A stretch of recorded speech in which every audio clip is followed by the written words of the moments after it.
안녕하세요. 사연책 갈피입니다. 오늘도 찾아주셔서 감사드립니다. 사연 시작하기 전 구독과 좋아요, 알림 설정 잊지 않으셨지요? 그럼 바로 이야기 시작하겠습니다. 이른 일요일 아침 햇살이 창문을 통해 방 안으로 스며들었다. 이복래 권사는 83의 나이에도 예배를 위해 서둘러 준비했다. 손끝에 약간의 떨림이 있었지만 평소보다 더 정성을 들여 옷차림을 다듬었다. 검은색 정장에 흰색 블라우스, 그리고 고이 간직해온 진주 목걸이까지. 복례는 거울 앞에서 머리카락을 단정히 빗어넘기며 깊은 숨을 내쉬었다. 할머니, 준비 다 되셨어요? 문 밖에서 손자 태우의 목소리가 들렸다. 그래, 금방 나간다. 복례는 마지막으로 성경책과 손수건을 손에 들고 방을 나섰다. 태우는 32의 나이의 지역에서 소문난 시사 유튜버였다. 정의의 불꽃이라는 채널을 운영하며 지역 사회의 부조리를 다루는 콘텐츠를 만들었다. 하지만 오늘은 그저 할머니를 교회에 모시고 가는 착한 손자였다. 검은색 세단 차량 앞에서 할머니를 기다리던 태우는 볕에 바랜 정장 차림이었다. 오늘도 예쁘시네, 우리 할머니. 어서 타세요, 할머니. 태우는 차 문을 열어주며 말했다. 차 안에서 복례는 창밖을 바라보며 조용히 미소 지었다. 20년 넘게 다닌 교회였다. 남편이 먼저 하늘나라로 떠난 후에도 교회는 그녀의 작은 안식처였다. 오늘은 날씨가 참 좋구나. 그러게요. 봄이 완전히 왔네요. 태우는 운전대를 꽉 쥐었다. 사실 그는 교회에 대한 감정이 복잡했다. 어릴 적부터 할머니를 따라다녔지만 대학에 들어가며 거리를 두었다. 하지만 할머니를 위해 매주 일요일만큼은 운전기사를 자처했다. 30분 후 그들은 하늘빛 교회에 도착했다. 마을에서 가장 큰 교회로 최근 새 건물을 지어 더욱 웅장해진 모습이었다. 주차장은 이미 고급 차량들로 가득 차 있었다. 할머니, 전 예배 끝날 때까지 밖에서 기다릴게요. 그래, 태우야. 그럼 11시 반쯤에 보자. 복례는 천천히 예배당으로 향했다. 예배당 안으로 들어선 복례는 익숙한 풍경의 안도감을 느꼈다. 찬송가 소리가 은은하게 울려 퍼지고 성도들은 삼삼오오 모여 담소를 나누고 있었다. 복례는 항상 그랬듯 맨 뒷자리에 조용히 앉았다. 앞쪽에 앉으면 목에 무리가 가서 뒤에서 예배를 드리는 게 편했다. 한편 태우는 교회 마당 벤치에 앉아 노트북을 펼쳤다. 유튜브 영상 편집을 하며 시간을 보내려던 찰나 교회 뒤편에서 몇몇 성도들의 대화가 들려왔다. 신 목사님이 또 장로회에서 난리를 피웠대. 교회 기금으로 또 뭘 하겠다고. 태우는 귀가 솔깃해졌지만 더 이상 듣지 않기로 했다. 할머니가 다니는 교회의 이야기를 캐는 건 불편했다. 대신 그는 조용히 카메라를 꺼내 교회 건물의 웅장한 모습을 몇 장 찍었다. 인스타그램에 올릴 생각이었다. 예배가 시작되고 태우는 잠시 예배당 뒤편으로 들어가 할머니의 모습을 찾았다. 복례는 두 손을 모으고 기도하는 중이었다. 그 모습이 왠지 쓸쓸해 보였다. 태우는 조용히 그 모습을 카메라에 담았다. 할렐루야. 오늘도 이 자리에 함께하신 모든 성도님들을 환영합니다. 신경철 목사의 우렁찬 목소리가 예배당을 가득 채웠다. 50대 중반의 키가 큰 남자로 카리스마 넘치는 설교로 유명했다. 하늘빛 교회는 그가 부임한 10년 동안 3배 이상 성장했다. 복례는 두 손을 모으고 목사의 말씀에 귀를 기울였다. 오늘의 설교는 축복의 통로가 되는 삶이라는 주제였다. 신 목사는 열정적으로 성경 구절을 인용하며 봉사와 헌신, 그리고 씨 뿌림의 법칙에 대해 설명했다. 우리가 하나님께 드릴 때 하나님도 우리에게 부어주십니다. 10배, 100배로 돌려받는 축복의 통로가 됩시다. 설교 중간중간 복내는 고개를 끄덕이면서도 마음 한구석이 무거웠다. 최근 교회에서 운영하던 노인 돌봄 모임이 갑자기 중단된 것이 마음에 걸렸다. 그 모임은 많은 어르신들에게 위로가 되었는데 이유도 모른 채 사라졌다. 예배가 끝나고 성도들이 하나둘 자리에서 일어났다. 복례도 천천히 일어나 출구로 향했다. 그때 마침 신 목사가 성도들과 인사를 나누고 있었다. 복례는 잠시 망설이다가 용기를 내어 목사에게 다가갔다. 목사님, 안녕하세요. 잠시 여쭤볼 게 있는데요. 신 목사는 환한 미소로 복례를 맞았다. 아, 이 권사님, 오늘도 예배 나오셨네요. 무슨 일이십니까? 저 노인 돌봄 모임이 왜 없어졌는지 궁금해서요. 많은 어르신들이 그 시간을 기다리셨거든요. 순간 신 목사의 표정이 굳어졌다. 주변에 다른 성도들도 있었지만 그는 목소리를 낮추지 않았다. 권사님, 교회 프로그램은 재정과 봉사자 상황에 따라 조정될 수 있습니다. 특히 참여하시는 분들의 헌금 참여도 중요하죠. 복례는 당황스러웠다. 아, 그런데 많은 어르신들이 서운해 하셔서. 권사님, 신 목사의 목소리가 갑자기 높아졌다. 솔직히 말씀드리자면 권사님 같은 어르신들은 헌금도 제대로 안 하시면서 교회에 요구만 많으세요. 교회는 복지센터가 아닙니다. 주변이 갑자기 조용해졌다. 몇몇 성도들이 놀란 표정으로 그들을 쳐다보았다. 복례의 얼굴이 창백해졌다. 손에 든 성경책을 꽉 쥐었지만 떨리는 손을 감출 수 없었다. 죄송합니다. 실례했습니다. 복례는 겨우 말을 꺼내고 서둘러 자리를 떠났다. 그 순간 예배당 뒤편에서 이 모든 상황을 지켜보던 태우의 눈에 분노가 번뜩였다. 할머니가 목사에게 모욕을 당하는 모습을 목격한 것이다. 태우는 반사적으로 카메라를 들어 그 순간을 찍었다.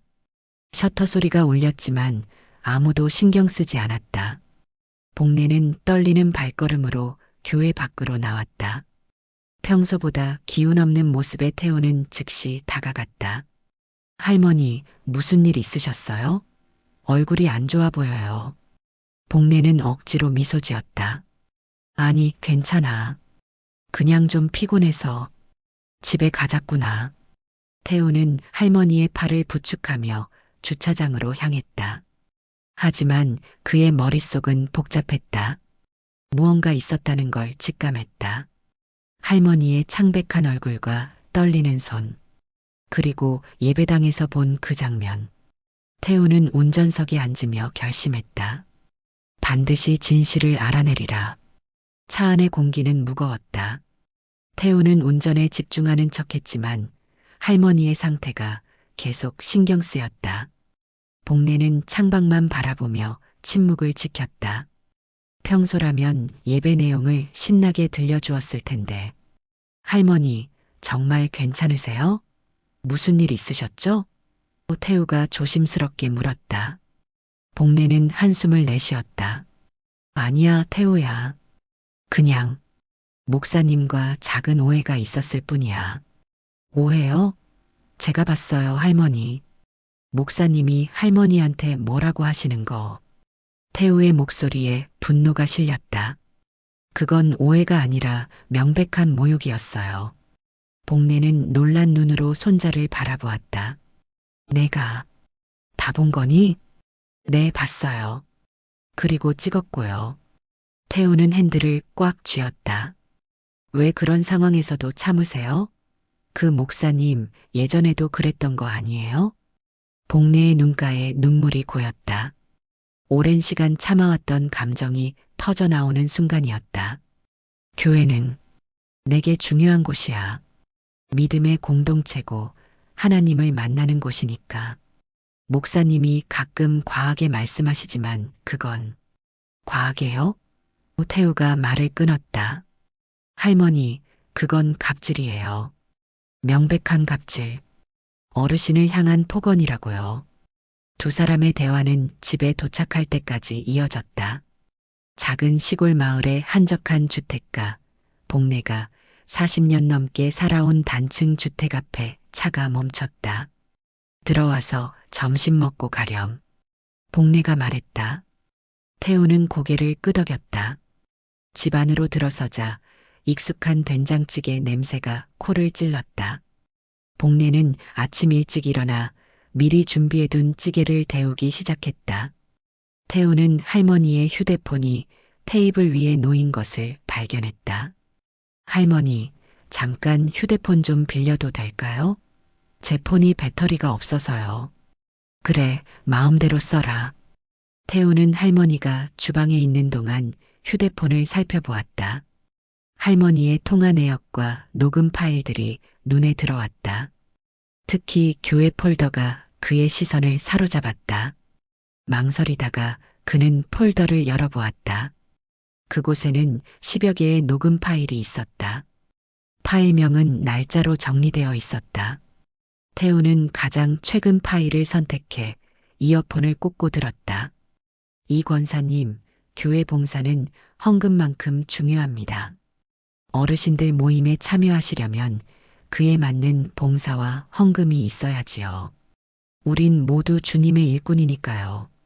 분명 신경철 목사의 목소리였다. 태우는 다른 파일들도 하나씩 들어보았다. 모든 파일에는 목사가 할머니와 다른 어르신들에게 헌금을 강요하거나 모욕적인 말을 하는 내용이 담겨 있었다.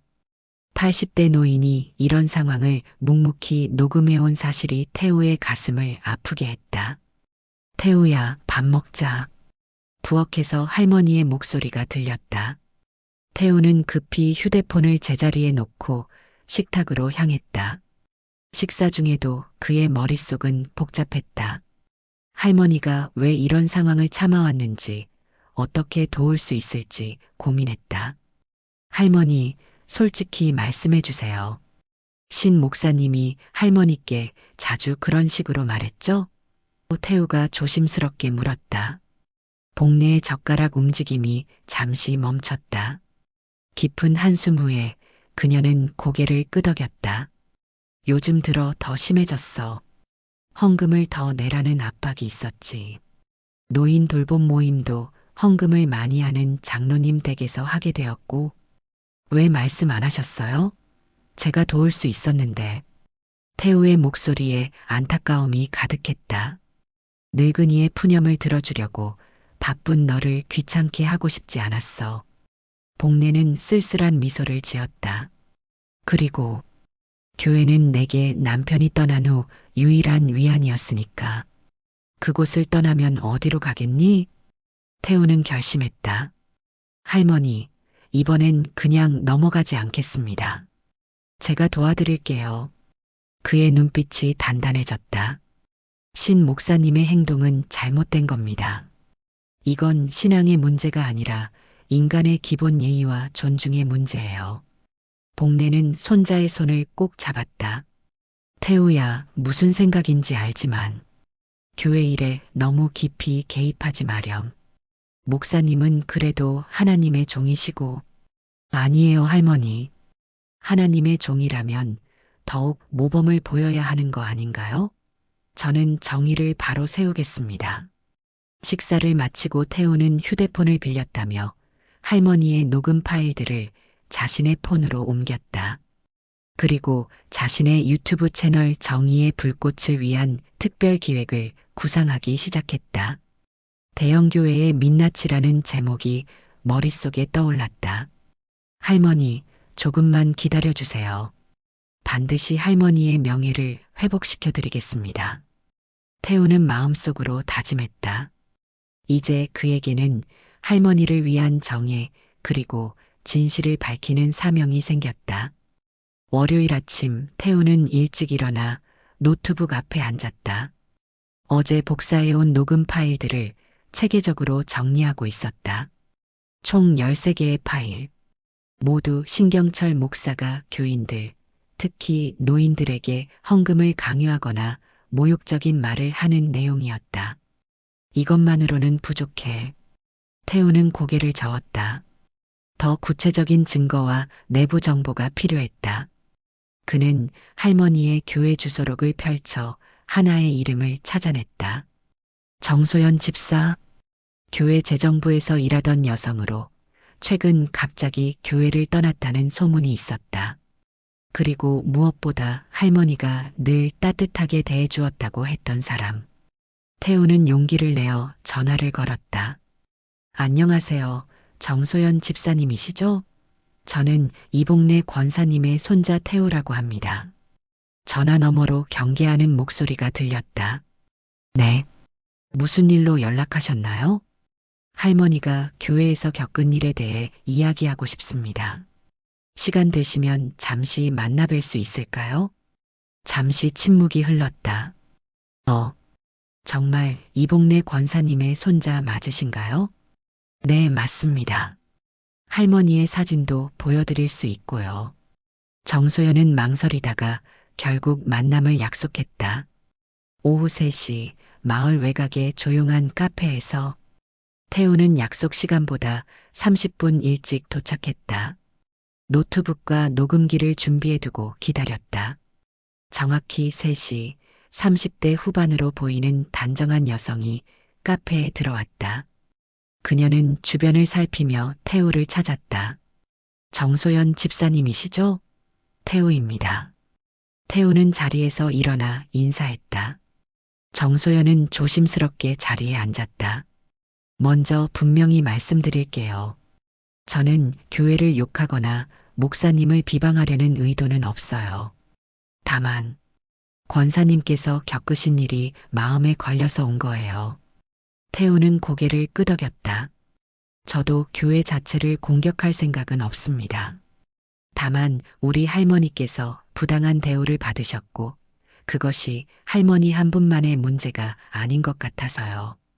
정소연은 카페라테를 한 모금 마시며 심호흡했다. 사실 저도 교회를 떠난 이유가 있어요. 재정부에서 일하면서 몇 가지 이상한 점을 발견했거든요. 어떤 이상한 점이었나요? 정소연은 주변을 한 번 더 살핀 후 목소리를 낮췄다. 헌금 사용 내역이요. 특히 노인 돌봄 사역에 배정된 예산이 실제로는 다른 곳으로 흘러갔어요. 신 목사님의 개인 부동산 투자로요. 태우의 눈이 커졌다. 부동산 투자라고요?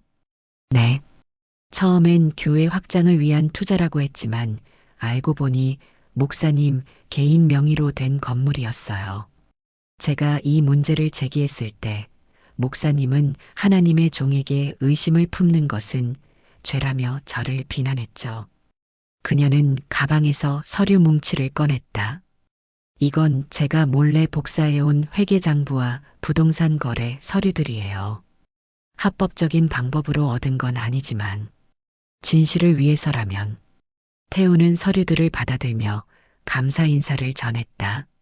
정말 큰 도움이 됩니다. 집사님, 혹시 다른 피해자나 증인들도 알고 계신가요?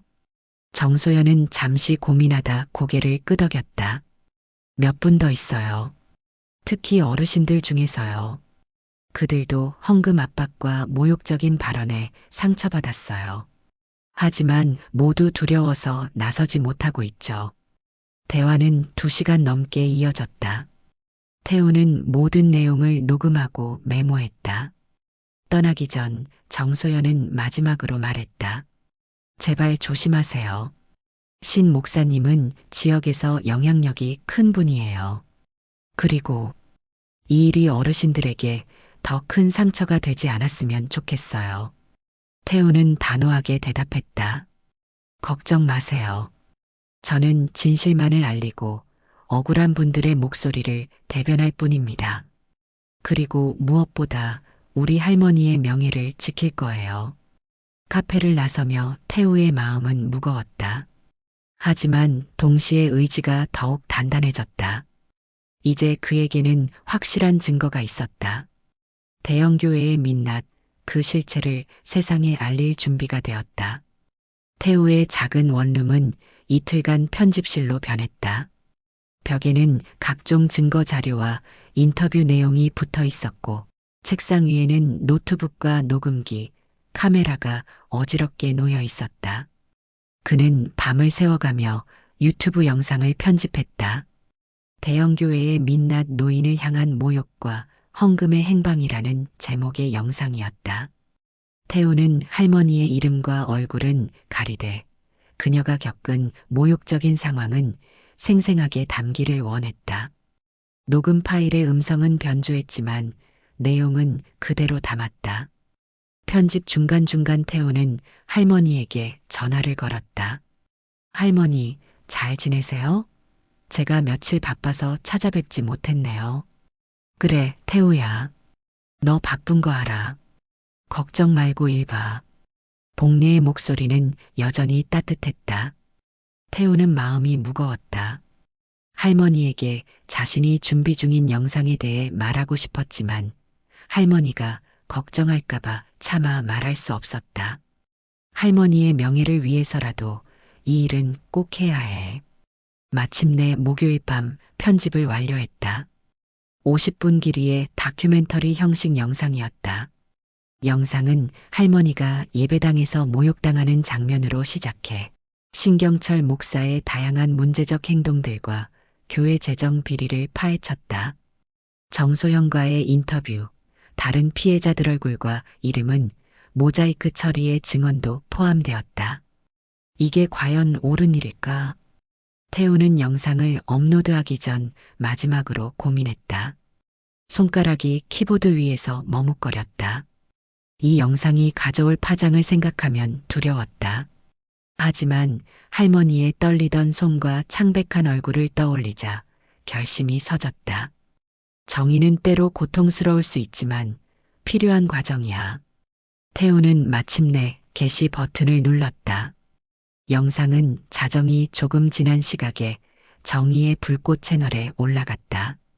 태우는 영상 설명란에 자세한 내용과 증거 자료들의 목록을 첨부했다. 그리고 다음 날 아침을 기다렸다. 금요일 아침 태우는 일찍 일어나 영상 반응을 확인했다. 처음에는 조회수가 1000회 정도로 평소와 비슷했다. 하지만 시간이 지날수록 숫자가 급격히 올라가기 시작했다. 댓글도 쏟아졌다. 충격적입니다. 교회가 이런 곳이었다니. 저도 비슷한 경험이 있어요. 용기 내어 말씀해 주셔서 감사합니다. 이 영상이 사실이라면 정말 큰 문제네요. 그날 오후 영상은 각종 온라인 커뮤니티와 소셜 미디어를 통해 빠르게 퍼져나갔다.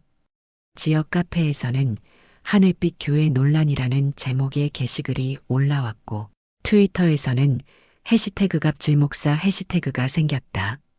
저녁 뉴스 시간에는 지역 방송사에서 이 사건을 짧게 다루기 시작했다. 수십 년간 지역 사회에서 신뢰받던 대형 교회에 충격적인 의혹이 제기되었습니다. 목사의 갑질과 교회 재정 비리에 관한 주장이 온라인을 통해 확산되고 있는데요. 태우의 휴대폰은 쉴 새 없이 울렸다. 다른 유튜버들의 연락, 언론사의 인터뷰 요청, 그리고 시청자들의 격려 메시지였다. 하지만 가장 중요한 전화는 오후 5시에 왔다. 태우야. 할머니의 목소리였다. 평소와 달리 불안한 톤이었다. 방금 교회에서 전화가 왔어. 내일 장로의 긴급회의가 열린대. 그리고 내가 만든 영상 이야기도 나왔어. 태우는 숨을 깊게 들이마셨다. 할머니, 죄송해요. 미리 말씀드리지 않아서요. 하지만 이건 할머니와 다른 어르신들의 명예를 위한 일이에요. 알아, 태우야. 내 마음은 이해해. 다만, 교회에 큰 파장이 일어날 것 같아 걱정이구나. 할머니, 제가 지금 바로 가겠습니다. 모든 것을 설명해 드릴게요. 태우는 서둘러 할머니 집으로 향했다. 도착했을 때 이미 저녁 7시가 넘었다. 할머니는 현관에서 그를 기다리고 있었다. 평소보다 더 주름진 얼굴이었지만 눈빛은 의외로 단단했다. 할머니, 정말 죄송해요. 할머니께 상처를 줄 생각은 없었어요. 태우는 현관에 들어서자마자 고개를 숙였다. 복례는 손자의 손을 잡았다. 괜찮아, 태우야. 이리 와서 앉아보렴. 거실에 앉아 태우는 모든 과정을 설명했다.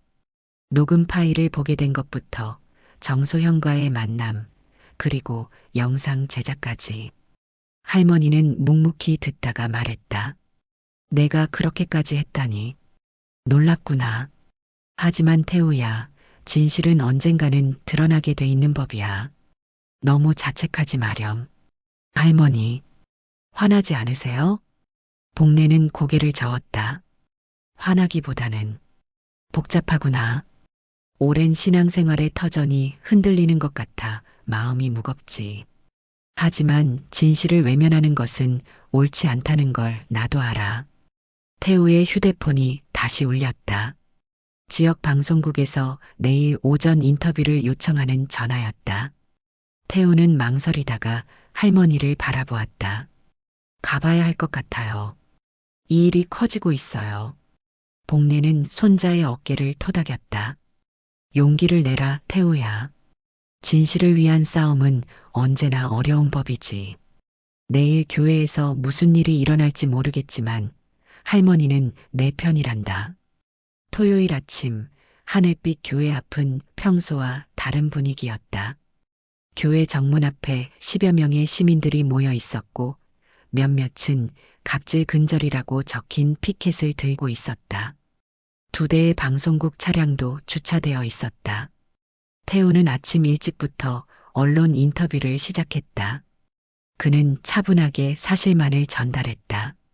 저는 우리 할머니와 다른 노인분들이 겪은 부당함을 알리고 싶었을 뿐입니다. 이것은 종교 자체를 비판하는 것이 아니라 종교 지도자의 비윤리적 행동을 지적하는 겁니다.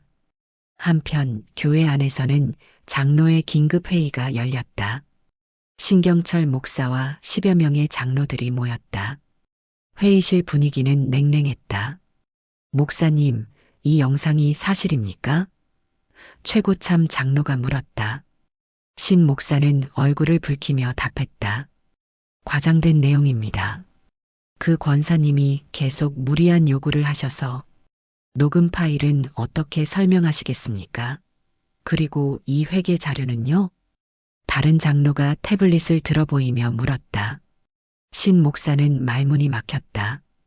회의는 3시간 동안 치열하게 이어졌다. 마침내 결정이 내려졌다. 신 목사의 잦은 사퇴와 재정 전면 감사, 그리고 이복례 권사에 대한 공개 사과. 교회 밖에서는 시위대가 점점 늘어났다. SNS를 통해 이 소식을 접한 다른 교회의 신자들과 시민들이 합류했다. 오후 2시, 태우는 할머니를 모시고 교회로 향했다. 그들이 도착하자 기자들이 몰려들었다. 이복례 권사님, 소감 한마디 부탁드립니다. 이 사태에 대해 어떻게 생각하세요? 복례는 당황했지만 태우가 그녀를 보호하며 질문들을 차단했다. 할머니는 지금 심적으로 많이 힘드십니다. 질문은 저에게 해주세요. 교회 입구에서 그들은 몇몇 장로들을 만났다. 최고참 장로가 다가와 복례의 손을 잡았다. 권사님, 정말 죄송합니다. 오늘 회의에서 모든 것이 밝혀졌습니다. 목사님은 자진 사퇴하기로 했고 내일 예배 시간에 공개 사과가 있을 겁니다. 복례는 담담하게 고개를 끄덕였다. 감사합니다. 저는 그저 우리 교회가 다시 하나님의 사랑을 실천하는 곳이 되길 바랄 뿐입니다. 뉴스는 그날 저녁 전국으로 퍼졌다. 갑질 목사 사태, 교회 재정 비리 전면 조사라는 제목의 기사가 주요 포털 사이트를 장식했다. 태우의 유튜브 영상은 30만 회가 넘는 조회수를 기록했고 언론사들은 앞다투어 그를 인터뷰했다. 이번 사건을 통해 무엇을 말하고 싶으신가요? 한 기자가 물었다. 태우는 진지하게 답했다. 종교는 위로와 희망을 주는 곳이어야 합니다. 특히 노인들에게 교회는 마지막 안식처와 같은 곳이죠. 그곳에서 모욕과 차별을 당한다면 그것은 단순한 종교적 문제를 넘어 인간의 존엄성을 해치는 일입니다. 저는 이 사건이 모든 종교기관에 경각심을 주길 바랍니다. 다음 날 아침 복례는 평소보다 더 일찍 일어났다. 그녀는 가장 단정한 옷을 입고 성경책을 들었다. 태우가 그녀를 교회로 데려다 주었다. 예배당은 평소보다 더 많은 사람들로 가득 찼다. 소문을 들은 지역 주민들, 다른 교회 신자들, 그리고 언론인들까지. 복례는 여전히 뒷자리에 앉았지만 이번에는 태우가 그녀 옆에 함께했다. 예배가 시작되고 신경철 목사가 단상에 올랐다. 그는 평소와 달리 기운 없어 보였다. 오늘 저는 이 자리에서 제 잘못을 인정하고 사과드리고자 합니다. 그는 떨리는 목소리로 말했다. 이복래 권사님을 비롯한 모든 어르신들께 진심으로 사과드립니다. 신경철 목사의 목소리가 예배당에 울려 퍼졌다. 그의 눈에는 눈물이 고여 있었다. 권위를 악용하고 헌금을 강요하고 무엇보다 하나님의 종으로서 섬김이 아닌 지배를 추구했습니다. 이는 명백한 잘못이었습니다. 예배당에는 무거운 침묵이 흘렀다. 복례는 조용히 앉아 있었지만 그녀의 눈동자에는 복잡한 감정이 교차했다. 태우는 할머니의 손을 꼭 잡았다. 또한 교회 재정을 부적절하게 사용한 점도 인정합니다. 이에 대해 전면적인 감사를 받고 필요하다면 법적 책임도 지겠습니다. 신 목사는 계속했다. 오늘 이후로 저는 하늘빛 교회의 목사직에서 물러납니다. 부디 교회가 다시 하나님의 사랑과 섬김의 공동체로 돌아갈 수 있기를 기도합니다. 그는 단상에서 내려와 직접 복례 앞으로 걸어왔다. 수백 명의 시선이 그들에게 집중되었다. 신 목사는 복례 앞에 무릎을 꿇었다. 권사님, 진심으로 용서를 구합니다. 제가 드린 상처, 모욕, 그 모든 것들을 용서해 주십시오. 복례는 잠시 말없이 그를 바라보았다. 그리고 천천히 손을 내밀어 신 목사의 어깨에 올렸다. 목사님, 하나님은 우리 모두에게 두 번째 기회를 주십니다. 저는 이미 용서했습니다. 신 목사의 눈에서 눈물이 흘러내렸다. 감사합니다, 권사님. 예배는 임시 장로가 인도하에 계속되었다. 찬송가가 울려 퍼질 때 많은 성도들의 눈시울이 붉어졌다. 오늘의 예배는 단순한 종교의식이 아니라 공동체의 정화와 새로운 시작을 의미했다. 예배 후 교회 측은 공식적인 성명을 발표했다. 하늘빛 교회는 이번 사태를 심각하게 받아들이고 있습니다. 우리는 전면적인 재정 감사를 실시하고 노인 돌봄 사역을 재정비하며 모든 성도들이 동등하게 존중받는 교회로 거듭나겠습니다. 태우와 복례가 교회를 나설 때 많은 성도들이 다가와 그들에게 인사했다. 어떤 이들은 복례에게 사과했고 또 다른 이들은 태우의 용기를 칭찬했다. 젊은이, 당신이 없었다면 이런 변화는 없었을 거예요. 한 노인이 태우의 손을 꼭 잡으며 말했다. 태우는 겸손하게 고개를 숙였다. 저는 단지 할머니와 같은 분들을 위해 목소리를 낸 것뿐입니다. 교회 앞에는 여전히 기자들이 대기하고 있었다. 그들은 태우와 복례에게 마이크를 들이밀었다. 권사님, 목사님의 사과를 받아들이셨나요? 앞으로 계속 이 교회에 다니실 건가요? 이번 사태가 교회 공동체에 어떤 영향을 미칠 거라 생각하세요? 태우가 대신 답했다. 할머니께서는 이미 용서하셨습니다. 하지만 진정한 화해와 회복은 시간이 필요한 일이죠. 우리는 이번 사태를 통해 교회가 더 건강하고 투명한 공동체로 거듭나길 바랍니다. 그날 오후 태우의 유튜브 채널에는 해외 언론사로부터의 인터뷰 요청이 쏟아졌다. 한국의 교회 개혁, 시민 저널리즘의 승리라는 제목으로 이 사건은 국제적으로도 주목받기 시작했다. 복내의 집에 돌아와 그들은 조용히 차를 마셨다. 태우야, 내가 이렇게까지 할 줄은 몰랐구나. 복내가 말했다. 태우는 미소 지었다. 할머니, 제가 정의의 불꽃 채널을 운영하는 이유가 바로 이거예요. 소외된 목소리를 대변하고 진실을 알리는 것. 그래도 이제 우리 교회는 어떻게 되는 걸까? 복내의 목소리에는 걱정이 묻어났다. 태우는 할머니의 손을 잡았다. 교회는 건물이나 목사님이 아니라 신앙과 공동체가 중요한 거 아닌가요? 할머니께서 원하신다면 계속 다니셔도 되고 아니면 새로운 교회를 찾아볼 수도 있어요. 복내는 깊은 생각에 잠겼다. 내 말이 맞다. 하지만 난 조금 시간이 필요할 것 같구나. 오랫동안 다녔던 곳이라 정이 많이 들었거든. 그날 밤 태우는 마지막 영상을 업로드했다. 진실을 위한 여정 하늘빛 교회 사태의 마무리라는 제목이었다. 영상에서 그는 모든 과정을 정리하고 이번 사태가 단순한 폭로가 아닌 교회 공동체의 정화와 회복을 위한 과정이었음을 강조했다. 저는 이 영상을 통해 모든 종교 지도자들께 묻고 싶습니다. 당신은 진정 섬김의 자리에 있습니까? 아니면 권력의 자리에 있습니까? 또한 모든 신자들께 묻고 싶습니다. 우리는 진실을 외면한 채 편안함만 추구하고 있진 않습니까? 영상의 조회수는 계속해서 올라갔고 태우의 채널 구독자는 이틀 만에 2배로 증가했다. 하지만 태우의 마음은 이미 다음 단계를 향하고 있었다. 단순한 유튜버가 아닌 진실을 전하는 언론인으로서의 책임감이 그의 가슴을 채웠다. 한 달이 지났다. 봄비가 내리는 일요일 아침, 복내는 작은 가방을 들고 현관에 서 있었다. 태우가 차를 몰고 왔을 때 그녀는 평소와 다른 옷차림이었다. 평상복에 가까운 단정한 차림이었다. 할머니, 오늘은 교회 안 가세요? 태우가 물었다. 복내는 미소 지었다. 오늘은 다른 곳에 가려고. 함께 가줄래? 태우는 고개를 끄덕이며 할머니를 차에 태웠다.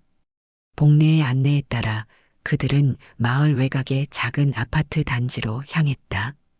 그곳에서 복내는 태우를 3층 한 가정집으로 안내했다. 문을 열자 5명의 노인들이 거실에 모여 있었다. 그들은 복내를 반갑게 맞이했다. 이복내 권사님 오셨군요. 오늘은 손자분도 함께 오셨네요. 복내는 태우를 소개했다. 우리 손자 태우야. 오늘은 함께 예배드리자고 데려왔어. 태우는 어리둥절한 표정으로 인사했다. 안녕하세요. 여기가 우리의 새 교회지. 복내가 대답했다. 하늘빛 교회 사태 이후 몇몇 어르신들과 함께 시작한 가정 예배야. 매주 돌아가며 각자 집에서 모이고 있어. 거실 한쪽에는 작은 테이블이 마련되어 있었고 그 위에는 성경책과 찬송 가책이 놓여 있었다. 벽에는 십자가 하나만 걸려 있을 뿐 화려한 장식은 없었다. 자, 시작하겠습니다. 75쯤 되어 보이는 남성이 일어나 인사했다. 오늘은 특별히 이복내 권사님의 손자 태우 군이 함께하네요. 환영합니다. 예배는 놀라울 정도로 단순하면서도 따뜻했다. 화려한 의식이나 설교 대신 참석자들이 돌아가며 성경 구절을 읽고 자신의 생각을 나누었다. 중간중간 찬송가를 부르고 서로를 위해 기도했다. 태우는 조용히 앉아 이 모습을 지켜보았다. 할머니의 얼굴에서 오랜만에 진정한 평화를 발견했다. 그녀는 더 이상 뒷자리에 조용히 앉아 있는 노인이 아니라 공동체의 중심에서 자신의 생각과 믿음을 나누는 활기찬 모습이었다.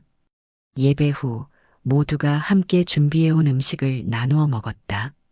복례가 태우에게 작은 목소리로 말했다. 이게 내가 원했던 교회야. 서로 돕고 나누고 존중하는 곳. 집으로 돌아오는 차 안에서 태우는 물었다. 할머니, 하늘빛 교회는 어떻게 됐나요? 제가 요즘 바빠서 소식을 잘 못 들었어요. 많이 달라졌대. 임시 목사님이 오셔서 교회 개혁을 시작하셨고, 재정도 투명하게 공개한다고 해. 노인 돌봄 사역도 다시 시작됐고, 복례가 대답했다. 하지만 난 이미 내 교회를 찾았으니 괜찮아. 태우는 미소 지었다. 할머니가 행복해 보여서 다행이에요. 태우야, 내 영상 덕분에 많은 것이 변했다더구나. 다른 교회들도 내부 개혁을 시작했고, 목사님들이 더 조심스러워졌대. 넌 정말 대단한 일을 한 거야. 태우는 겸손하게 고개를 숙였다. 저는 그저 할머니를 위해, 그리고 진실을 위해 목소리를 낸 것뿐이에요. 복례는 창밖으로 시선을 돌렸다. 봄비가 그친 뒤 햇살이 비치기 시작했다. 태우야, 정의는 결국 참는다고 되는 게 아니란 걸 너를 통해 배웠어. 고맙다. 태우의 정의의 불꽃 채널은 이후 크게 성장했다. 그는 지역 방송국에서 일자리 제안을 받았지만 독립 저널리스트로 남기로 했다. 특히 노인 학대, 종교 비리 등 소외된 이들의 목소리를 전하는 데 집중했다. 하늘빛 교회는 새로운 목사 부임과 함께 운영 방식을 완전히 바꾸었다. 재정은 투명하게 공개되었고 의사결정 과정에 일반 신도들의 참여가 확대되었다. 신경철 전 목사는 교단 징계를 받고 시골 교회로 내려가 봉사활동을 시작했다. 태우와 복례는 매주 일요일 작은 가정교회에서 예배를 드렸다. 때로는 태우가 자신의 유튜브 채널을 통해 그들의 모습을 소개하기도 했다.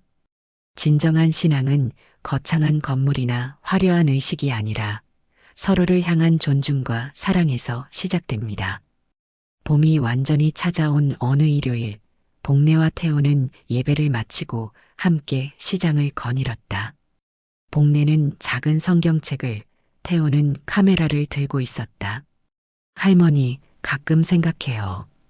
그날 제가 용기를 내지 않았다면 모든 게 그대로였을까요? 복례는 잠시 생각에 잠기다 대답했다. 아마도 그랬겠지. 하지만 난 지금이 더 행복하단다. 진실은 때로는 푸지만 결국 우리를 자유롭게 하는 법이니까. 그들은 나란히 걸으며 따스한 봄 햇살을 맞았다. 태우의 카메라에는 할머니의 환한 미소가 담겼다. 그 모습은 정의의 불꽃 채널의 새 시즌 오프닝을 장식하게 될 것이다. 오늘의 이야기 재미있게 들으셨을까요? 진실을 외치는 것은 두렵지만 침묵은 더 큰 상처를 낳는다. 이것이 오늘 이복례 할머니에게서 배운 가장 큰 교훈인 것 같아요. 끝까지 들어주셔서 감사드려요. 다음에 또 만나요.